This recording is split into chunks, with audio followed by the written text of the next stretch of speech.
What do you like, Lisa? Violin, tuba-ma-ba, oboe-ma-bo? That one. Oh, saxophone.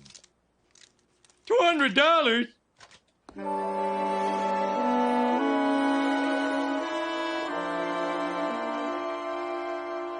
Oh, I'll take it.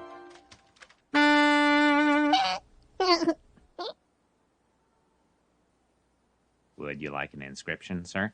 Yeah. To Lisa. Never forget your daddy loved... Don't! And that inscription is still there today. Wow, so that's how Lisa got her sax. Next, I'll tell you the origin of Maggie's pacifier. What origin? We get them for $1.95 down at the Safeway.